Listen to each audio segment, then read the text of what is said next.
If you're watching this video, then thank you so much. Maybe you're one of the people who sponsored us to go over to Belarus, or maybe you just sort of knew about it and were throwing a few prayers up for us every so often. Either way, thank you. This is going to sort of fill you in on exactly what we got up to while we were over there. 7 of us headed off on quite an epic journey. It took about a day of different travel to get there. 3 different countries to get to where we needed. We flew from Bristol into Lithuania, then a bus from the airport into the capital Vilnius, a bit of a wait there, and then onto a train which took us from Vilnius into Minsk, Belarus. On our very first day in Belarus, we headed out to an orphanage where there are about 150 kids. We threw a birthday meal for a girl's 18th birthday, and that was a privilege to be a part of that. Did a few different games with her and her friends and family, and then we went and took on some of the lads on a game of football outside, which was great fun.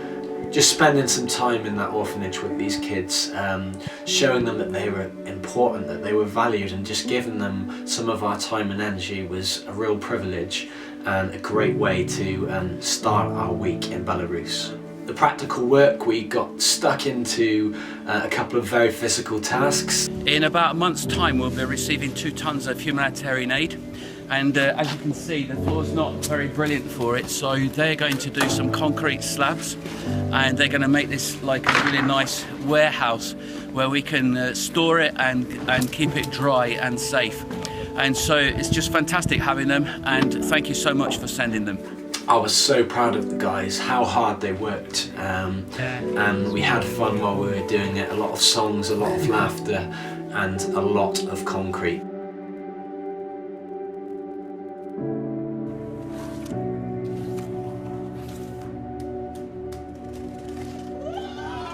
It's all done, it's looking absolutely fantastic. As well as concrete in the barn to make that secure for humanitarian aid, we also did another project. At the moment, the boiler is fed by wood pellets, and these things are really heavy, and Andrew's having to sort of carry them quite a way to bring them in here. So what we're going to do now is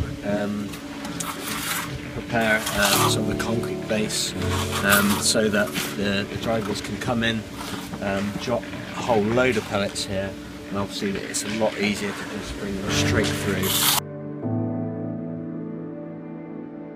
We got a whole lot done, but just as impressive for me was the attitude of the team throughout the whole week. Nothing was too much to ask for them. They just put so much effort into it and always had a smile on their face as well. All these guys were from different projects that I've run down the years. They didn't really know each other before this trip, but yet it felt like a family very quickly.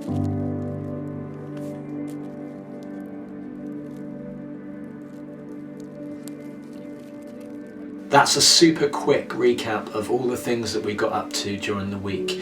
The physical, the practical, but also the visiting the orphanages and the families that the charity support. To hear some of these stories about how the charity are making such a huge impact on the lives of orphans within Belarus.